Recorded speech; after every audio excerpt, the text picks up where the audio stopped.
il Selargius per ritrovare una vittoria che manca dalla quinta giornata, dal 5-1 inflitto al Guspini, e il Tortolì per cercare continuità di risultati dopo un avvio di stagione un po' al di sotto delle aspettative. Amici di Directa Sport, appassionati di calcio, un buon pomeriggio da Andrea Collu e benvenuti al comunale Generale Porcu di Selargius.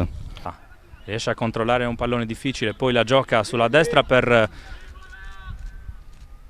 il numero 7 Maglione, palla dentro per Argiolas, Felleca dentro ancora per Argiolas, arriva la chiusura provvidenziale, poi prova da fuori area Mainas, non c'entra il bersaglio grosso, ci sono comunque gli applausi del pubblico del Virgilio Porcu. La palla sul secondo palo, insidiosissima. Forse è arrivata un'altra deviazione di un giocatore del Tortolì, ci sarà altro corner, stavolta dal lato opposto. La palla al centro, l'uscita incerta qui e poi riesce a bloccarla in due tempi Pau. Ha fatto correre un brivido ai propri compagni. Ora Felleca prova ad andare via ancora a Forense, buono lo spunto del numero 10, Felleca dentro per Pisano e va a sfiorare il palo, occasionissima per il Selargius. Allarga troppo il piattone il numero 9 Pisano e qui se lo è divorato il numero 9 del Selargius.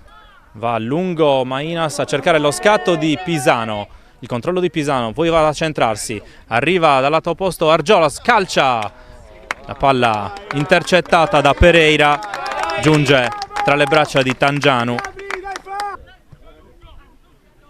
La gioca centrale, sbaglia però perché la recupera Pili, poi Oses va a calciare, tentativo debole e centrale dell'attaccante argentino arrivato dal Siniscola.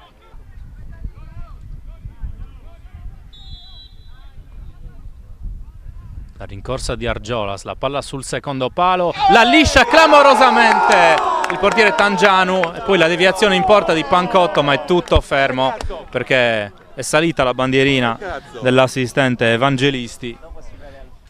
Vede e serve Contu, rientra sul destro il laterale del Tortolì, giocata centrale poi per Lorenzo Orru. Ancora Acosta, prepara il cross l'uruguaiano, palla dentro, arriva l'uscita di Pau che poi subisce anche la carica. Si fa avanti e la gioca per Fabio Argiolas, la smista molto bene per Mainas, prova a calciare Mainas e va a sfiorare il palo alla destra di Tangianu, subito arrembante il Selargius con un ottimo tentativo dalla distanza da parte di Mainas. Acosta va lungo dentro l'area, il colpo di testa tentato, poi manca l'appuntamento col gol sul secondo palo Simone Orru.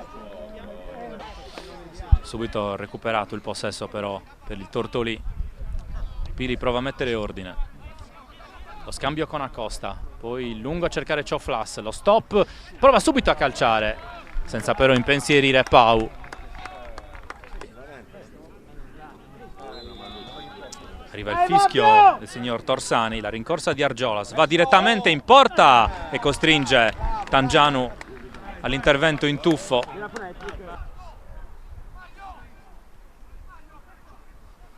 La rincorsa di Pili, palla sul secondo palo, il colpo di testa e c'è il gol del Tortolì, vantaggio per i rossoblù all'improvviso. Cambia il parziale al Virgilio Porcu di Selargius, Ogliastrini avanti 1-0. Va a lungo a cercare sul lato opposto Simone Contu, il controllo a rientrare del 18, poi il tentativo e manca la deviazione per un soffio ancora Oses, aveva provato da fuori Acosta, un tiro sbagliato che stava per trasformarsi in un assist del nuovo entrato del Selargius. Attendiamo ancora di capire chi è. Intanto dal lato opposto c'è la palla per Brai, il controllo dentro l'area, prova a calciare Brai in bocca a Tangianu. Subito però pericoloso il nuovo entrato Riccardo Brai, molto defilato sulla sinistra, va dentro e c'è il colpo di testa tentato da Salis, è arrivata la parata di Tangianu che però è rimasto a terra e allora ancora gioco fermo. Salis porta, subito aggredito, se la cava, poi però la palla torna in possesso del Tortolì. Acosta dentro per Cioflas, davanti al portiere Cioflas e se lo divora l'attaccante ex orrolese. Salis porta, lo scatto di Capitan Salis premiato, la palla dentro per Brai, prova subito a calciare sul primo, arriva la parata sicura di Joele Tangianu, tenuta bassa, poi il rimpallo favorisce Porta, che però è chiuso da Mattia Serra, prova ad andare via ancora a Porta e arriva il triplice fischio dell'arbitro Torsani, finisce 0-1 al Virgilio Porcu di Selargius.